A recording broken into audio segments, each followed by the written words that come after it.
आप सभी को मेरा प्यार भरा नमस्कार। नगड़ियों, मैं हूँ आपकी प्यारी मल्लों की राज दुलारी और अपने सास ससुर की आंखों की तारी एस्थेटिक पहाड़ी बारी। तो आज बहुत दिनों बाद आपसे मिलना हो रहा है। यूँ कहें कि छोटे दिन, ये ठंडियों के टाइम ही नहीं होता है कुछ करने का। दिन भर वही काम काम काम, कब दिन गुजर गया पता ही नहीं चलता है। तो व्यस्तता कुछ ज्यादा रहती है, ऊपर से छोटा बच्चा है ना। बताया था मैंने आपको, कितना छोटा बेबी है ना वो। दिन भर उसको मम्मा चाहिए होती है मुंह के सामने, तब जाके वो रहता है। तो आज ब्लॉग बनाने का कुछ रीजन है। आज सुबह सुबह मेरी मम्मी चली गई हैं, मेरी प्यारी माँ। वो हल्द्वानी की ओर प्रस्थान कर रही है, वहां से दिल्ली जाएंगी, उसके बाद फिर दिल्ली से कोलकाता, दोबारा फिर से अपनी उसी जर्नी पर। तो ये 1 डेढ़ महीना जो भी रही मम्मी यहाँ, तो बहुत ही ज्यादा दिल को सुकून मिला। और बताऊं, सच बताऊं, जब मम्मी ना यहाँ थी ना, जब वो कोलकाता नहीं गई थी दीदी के साथ, तो लगता था कि एक सपोर्ट है पीछे, माँ घर में ही है करके। लेकिन जब से ना मम्मी बाहर गई ना, तब से इतनी ज्यादा इमोशनल टच हो गई हूँ ना मैं उनके साथ, क्या बता दूं। परवाह तो बहुत ज्यादा थी मुझे मम्मी की, और बहुत ज्यादा अच्छा संबंध, बहुत ज्यादा प्यार और हमेशा सपोर्ट। ये तो सब मम्मी के साथ था ही, एक लगाव हर किसी पेरेंट्स और बच्चे के साथ होता ही है। लेकिन जब से कोलकाता गई है ना, तब से कुछ ज्यादा ही टची हो गई हूँ मैं। मुझे ना पहले रोना भी नहीं आता था, आप यकीन नहीं करिएगा। मैं शादी के बाद जब भी मैं जाती थी ना मायके, तो मैं हंसते हुए आती थी वापस। लेकिन अब मैं इतनी दूर बैठी हूँ ना, लेकिन ये ख्याल है कि मेरी मम्मी आज चलेगी करके ना, तो अंदर से कुछ मर रहा है, अंदर ही अंदर कुछ घुट रही हूँ मैं। और आंसू के दरिया को मैं बहुत मुश्किल से थाम रही हूँ। पता नहीं क्या है ये माँ बेटी का रिश्ता, पता नहीं, मुझे समझ में नहीं आता। आई थिंक पापा होते ना, तब भी कुछ ना कुछ ऐसा ही होता। पापा के साथ तो हम इतने अच्छे पल मूवमेंट क्रिएट नहीं कर पाए, लेकिन अब जो भी है मेरे लिए मेरी माँ है और मेरे भाई बहन है। और भाई बहनों का ऐसा होता है ना कि इधर उधर होते ज्यादातर, तो उनकी हमें हैबिट होती है, हम वीडियो कॉल में बात कर लेते हैं। लेकिन माँ, माँ तो माँ ही रहती है हमेशा। और जब मेरे पास आई थी ना बीच में, तो इतनी ज्यादा केयर, कहती कि खुले बाल मत रखा कर, नहाने के बाद ठंडा लग जाएगा। माँ को पता है कि उसकी गुड़िया को कितना ज्यादा ठंडा लगता है और ये कितनी बीमार पड़ जाती है। तो अभी भी बाल खुले छोड़े नहाने के बाद, तो कहती है कि धूप में बैठा कर थोड़ी देर। नहाने के बाद काम तो जिंदगी भर लगा रहता है, लेकिन सबसे पहले अपना स्वास्थ्य आता है।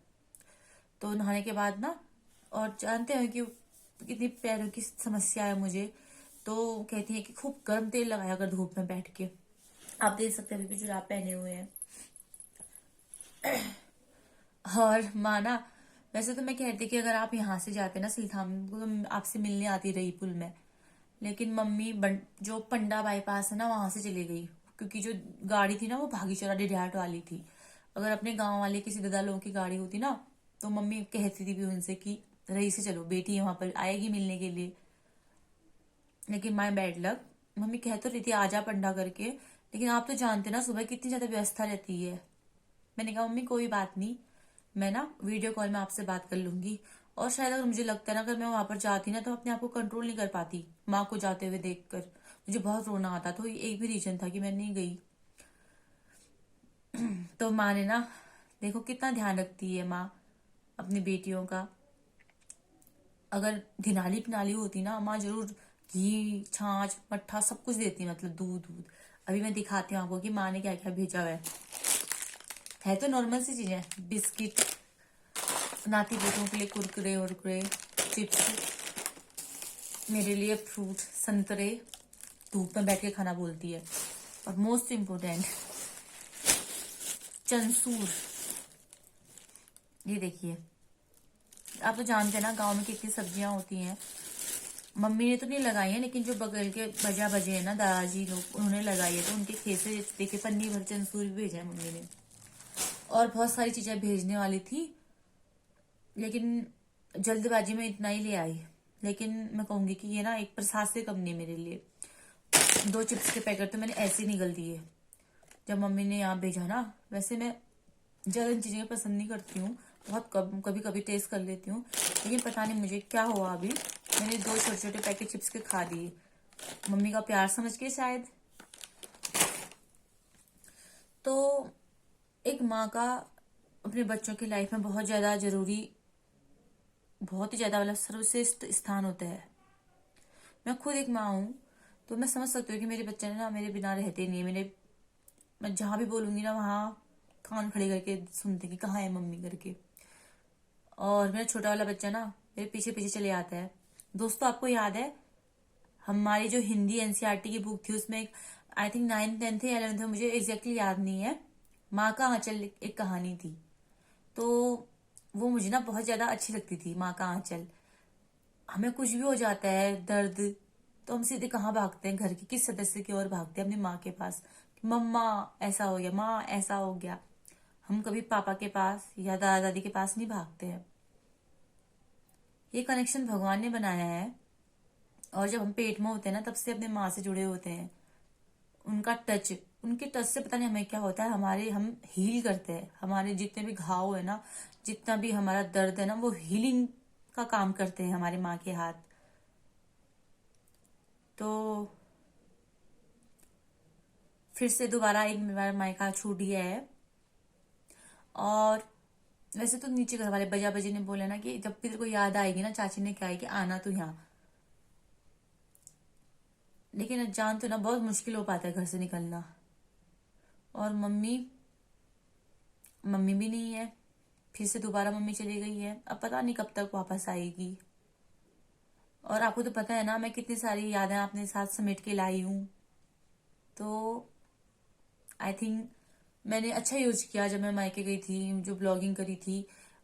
जो भी याद आएगी ना मायके की, या तो मम्मी से वीडियो कॉल में बात कर लूंगी, या तो फिर उन पुरानी वीडियोस को देख के वही मोमेंट फिर से रिक्रिएट करूंगी। तो आई थिंक अब वीडियो बहुत लंबी हो रही है। ये एक प्यारा सा ब्लॉग मैंने अपनी माँ को समर्पित किया है। और आप लोग भी जो देख रहे हैं, आपके कोने, आपके हृदय के कोने में अपनी माँ के लिए ये फीलिंग तो जरूर होंगी। ये सिर्फ मेरी फीलिंग नहीं है, हर कोई माँ बेटी का रिश्ता ही ऐसा होता है।